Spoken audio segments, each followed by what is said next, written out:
Hadir Miss. Bagi dia. Sintuan Tamara, Wesley Pasari, Yosapan Simanjuntak. Hadir Miss. Oke, berarti yang hadir si Marvel sama si salah anggap hadir aja. Ada dia. Coba dia. Di dalam kasus sama ini.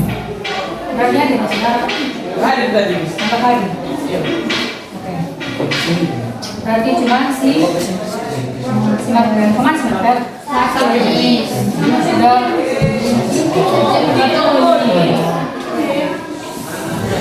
Sudah berapa hari sakit? Sama bisa tadi buat kalian. Ayo yang kata-katanya.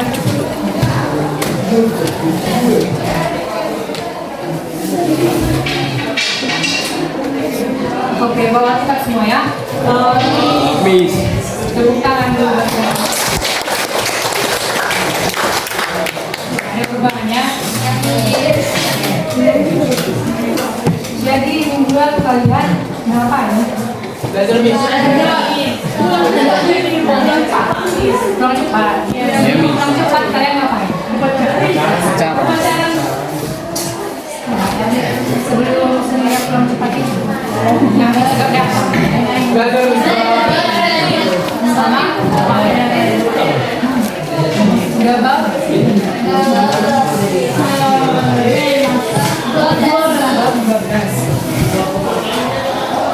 Ada tugas kalian kan? Kalian kan? Kamera minum dong. Ayo, ada kan? Ada nih. Sama-sama mengerjakan tulisan.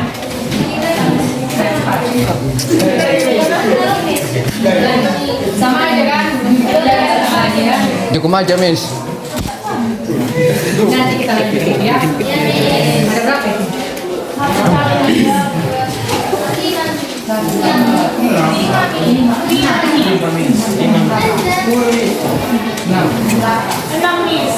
Nah, kita bahas ya. Kita masuk dulu ke materi ya. Jadi materi kita hari ini, Hans baca dulu yang di depan. Alam baru kehidupan. Cuma judulnya aja. Oke, ulang Hans. Alam baru kehidupan. Ya. Jadi apa judul kita? Ya, Allah adalah pembunuh kehidupan. Sebelumnya Miss mau bertanya Miss, ya, apa arti dari pembaharu itu? Ada yang bisa menjawab? Tangan. Ayo menurut dulu Ronaldo, apa itu pembaharuan? Berubah yang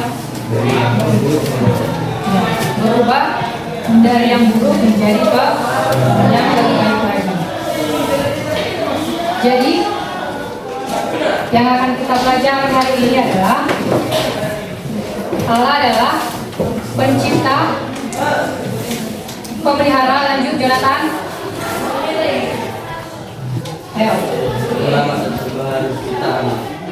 Iya.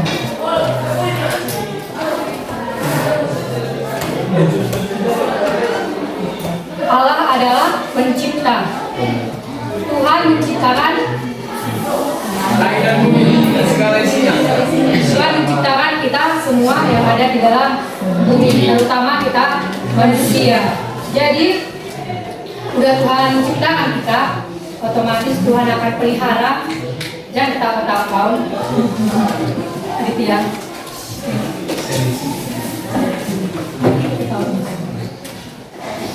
Udah diciptakan kita, baru lanjut dipelihara. Setiap dipelihara, lanjut ke Allah itu sebagai penyelamat dan pembaharu ciptaannya. Kita mau kita bahas bahwasanya kita akan dibaharui oleh Allah. Terus mau bertanya, bagaimana Allah bertindak sebagai pembaharu kehidupan di dalam hidupmu?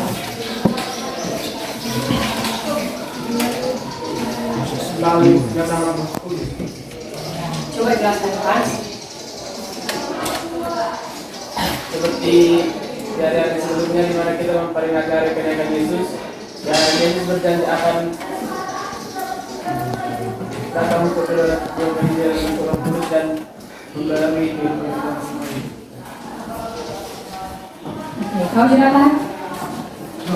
Hijau. Oh, Tuhan. Kau Jonathan. Oke, Jonathan. Masih ngambung ya, Kau Jonathan? Masih ngambung ya, kau? Enggak, betul.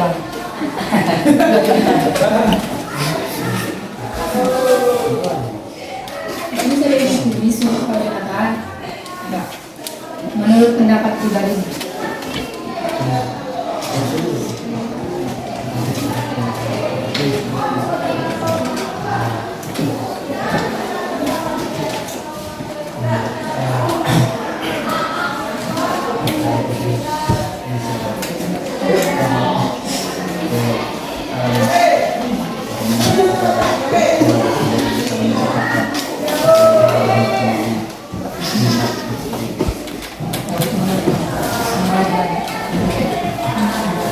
Menurutmu Satria?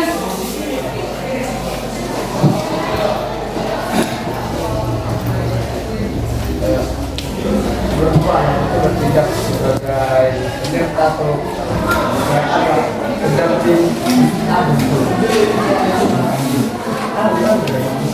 kayak support system gitu.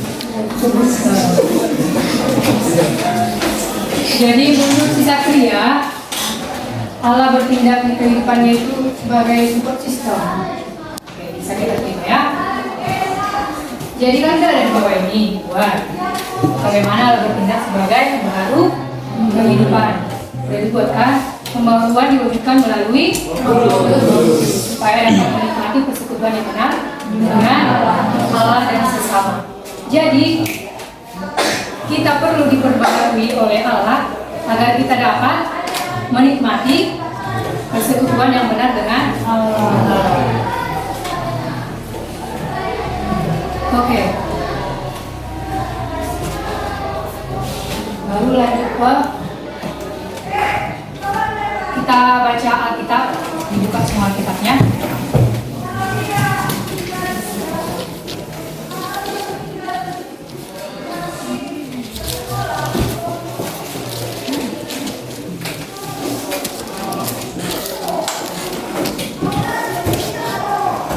Siapa yang udah dapat Kisah Para Ratu? Oke.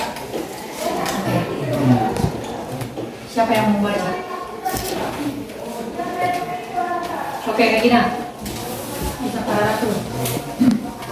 Kisah Para Rasul 2 ayat 38 sampai 40. Jawab Petrus kepada mereka, bertobatlah dan hendaklah kamu masing-masing memberi dirimu dibaptis dalam nama Yesus Kristus untuk pengampunan dosamu.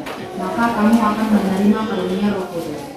Sebab bagi kamulah janji itu dan bagi anak-anakmu dan bagi orang yang masih jauh, yaitu sebanyak yang akan dipanggil oleh Tuhan Allah kita. Dan dengan banyak perkataan lain lagi ia memberi suatu kesaksian yang sungguh-sungguh dan ia mencam angkatan yang jahat. Oke, lanjut kita baca 2 Korintus 5 ya. 17.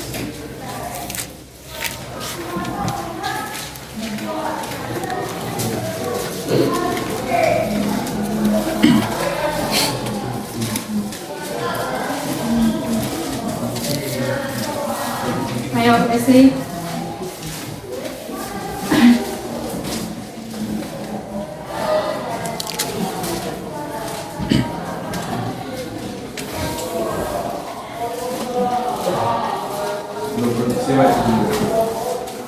Jadi siapa yang akan meninggal Kristus ia adalah dan berbangsa dan benar. Semuanya yang boros darah. Jadi adik-adik dibilang di 2 Korintus 5 ayat 12 bahwa siapa yang ada di dalam Kristus dia adalah jalan yang benar. Baru lagi kita ke kitab Galatia.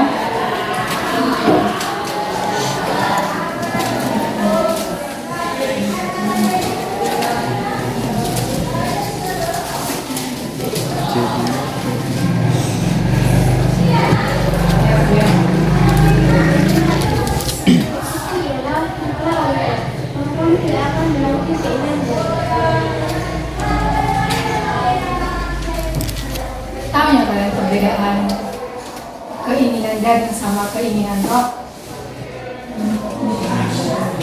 Tahu? Coba Ronaldo. Kalau keinginan daging manusia, sesuatu yang kita inginkan dari dunia ini, dunia kita tidak kayak kita kalau di dalam itu ya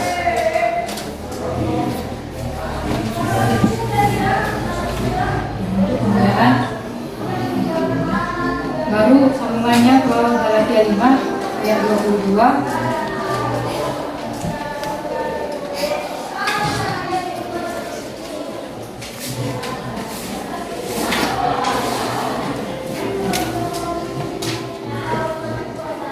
Ayo, kakak. Galatia 5 ayat 22 sampai 23. Tetapi keluarlah ke dalam kasih sukacita, damai sejahtera, kesabaran, kemurahan, kebaikan, kesetiaan, kelembutan, terima tidak penguasaan diri. Tidak ada hukum yang menentang hal tersebut. Jadi kan udah dibilang si Ronaldo tadi, kalau keinginan roh itu sama keinginan daging berbeda. Kalau keinginan daging tadi kita menginginkan hal-hal yang ada di dunia ini. Kalau yang keinginan roh kita ya keselamatan bisa ya. Jadi kalau keinginan roh itu kan ya keinginan daging, misalnya kan Korea kalian harus bilang kalau dilempar batu lempar pakai Pisang. itu istilahnya. Misalnya kalau sebenarnya kan kalau keinginan daging kalau dilempar kalian pakai batu, kalau misalnya lempar si Ronaldo bukan pakai kotak pensil bis pasti marah dia kan. Tapi karena ada keinginan roh, jadi dia apa tadi yang di Galatia 22 kayak dari terima kasih. Si Ronaldo pasti gak langsung marah, tapi dia bertanya terlebih dahulu kan. Itulah kayak gitu ya Pak Ronaldo.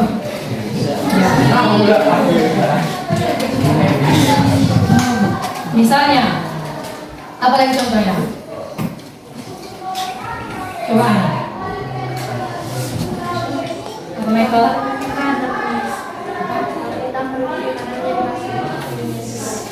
Kalau misalnya keinginan daging kan, gak mungkin lah kan kau ditampar kau pipi kanan, misalnya ditampar kalau lambat kalian ditampar kepsek kalian, kan?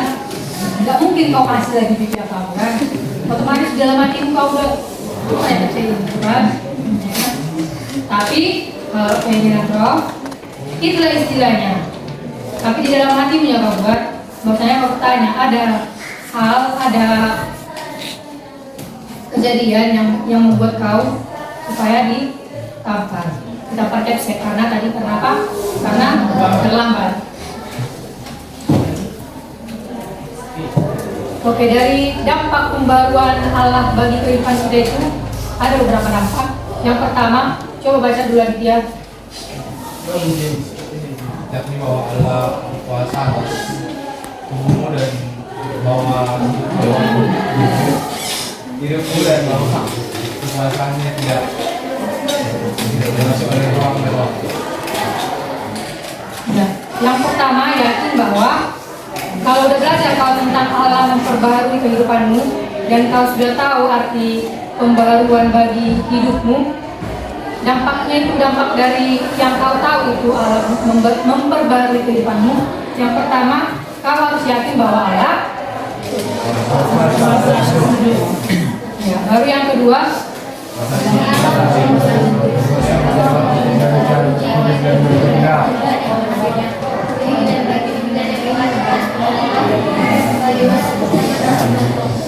nah ini yang tadi yang kedua itu yang kita bahas dulu. Baru yang ketiga,